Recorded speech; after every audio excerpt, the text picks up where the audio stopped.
नमस्कार, आप सभी का फिर से हार्दिक स्वागत है हमारे YouTube चैनल भरत धामी में। जो आज का हमारा नया पाठ है वह है भारत माता, जिसे लिखा जवाहरलाल नेहरू जी ने। जो जवाहरलाल नेहरू जी थे उनका जन्म हुआ था 14 नवंबर 1889 में। यह एक संपन्न परिवार में इन्होंने जन्म लिया था। इनकी जो शिक्षा थी वह बहुत ही अच्छी तरीके से हुई थी। इन्होंने कैम्ब्रिज विश्वविद्यालय से अपनी उच्च शिक्षा ग्रहण की। इनके पिता मोतीलाल नेहरू जी थे, जो कि एक बहुत ही अमीर इंसान, एक सक्रिय आंदोलनकारी थे। इसी के तर्ज पर जो जवाहरलाल नेहरू थे यह भी भारतीय राष्ट्रीय कांग्रेस और अन्य भारतीय आंदोलनों में इन्होंने भाग लिया। तो आज बात करते हैं हम भारत माता नाम पाठ की, कि भारत माता नामक पाठ में हुआ क्या था। जो भारत माता नामक पाठ है इसमें जवाहरलाल नेहरू जी जब भी अपनी सभाओं के लिए इधर उधर जाया करते थे तो उसमें भारत माँ का अवश्य जिक्र करते थे। हर कोई नेता तो जो शहरी इलाके थे, शहरी इलाकों में अपनी सभाएं करते थे, लेकिन जो जवाहरलाल नेहरू थे वह अपनी सारी सभाएं ग्रामीण परिवेश में करते थे।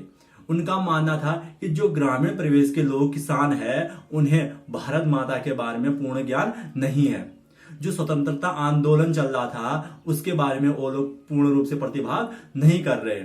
इसीलिए जब भी वो अपने जलसों में जाते थे तो भारत माँ की बात अवश्य करते थे। वह हमेशा ही लोगों के बीच में जाते थे, लोगों की समस्याएं सुनते थे। हर जगह लोगों की एक ही समस्या होती थी, हर किसान की एक ही समस्या होती थी कि उनका शोषण हो रहा था, वो कर्ज के नीचे दबे हुए हैं और उन पे बहुत सारा अत्याचार हो रहा है।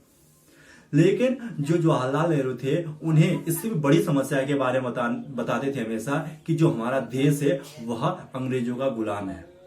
वह अपनी हर सभा में कहते थे कि जो यूरोप, चीन आदि देश है इनके अधीन हमारा देश भी होते जा रहा है। हम अंग्रेजों के गुलाम तो थे ही, लेकिन जो अन्य देश थे वह भी हमें अपने अधीन कर रहे थे। जो जवाहरलाल नेहरू थे उनका मानना था कि मैं इन बातों को किसानों को आराम से समझा सकता हूं।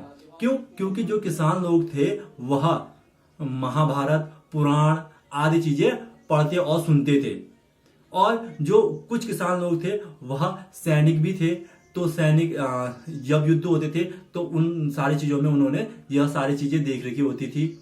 1930 में एक आर्थिक मंदी थी जिस कारण कि बहुत सारे लोगों को नुकसान उठाना पड़ा।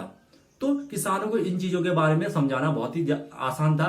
तो जो जवाहरलाल नेहरू जी की कोशिश रहती थी कि सबसे पहले किसानों को ही बदला जाए, क्योंकि जो किसान थे वह बहुत बड़ी तादाद में थे। तो उनके द्वारा ही देश में क्या हो सकता था, यह आंदोलन आ सकता था। जब एक बार की बात है कि जवाहरलाल नेहरू जी कहीं अपनी सभा ले रहे थे तो उनका जो स्वागत हुआ वह भारत माता की जय से हुआ।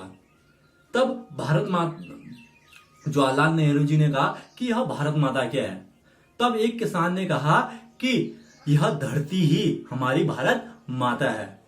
तो जवाहरलाल नेहरू जी ने फिर से प्रश्न किया कि कौन सी धरती, इस देश की धरती, तुम्हारे गांव की धरती, इस जिले की धरती, या कौन सी धरती को तुम भारत माता मानते हो। तब वहां पर सभी लोग क्या हो जाते, हैरान हो जाते कि जवाहरलाल नेहरू जी ने यह कौन सा प्रश्न पूछा। तब जवाहरलाल नेहरू जी खुद ही बोलते हैं कि इस देश के जो पेड़, पर्वत, इंसान, सारी चीजें हैं वह भारत माता है। तुम भारत माता हो, मैं भारत माता हूं। जब हम सब है तब भारत माता है। जब हम अपनी जय करते यानी कि भारत माता की क्या हो जाती, जय हो जाती है।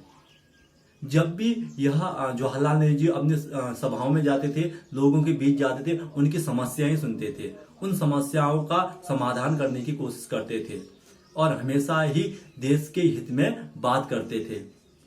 अपने विचारों के कारण लोगों को प्रभावित करते थे, इसलिए लोगों के दिल में ये हमेशा राज करते थे। जवाहरलाल नेहरू जी का जो कहना था कि जो गरीब इंसान है उनसे ही अगर देश को आगे बढ़ाने की शुरुआत की जाए तो देश हमारा निश्चित ही तरक्की करेगा।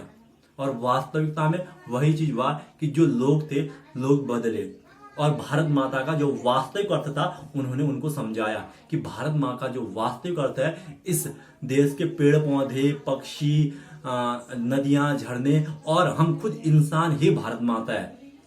जब हमारी जय होगी तभी भारत माता की जय होगी, क्योंकि जब हम तरक्की करेंगे तभी हमारा देश क्या करेगा, तरक्की करेगा। यही था आज का हमारा पाठ। भारत माता नमस्कार।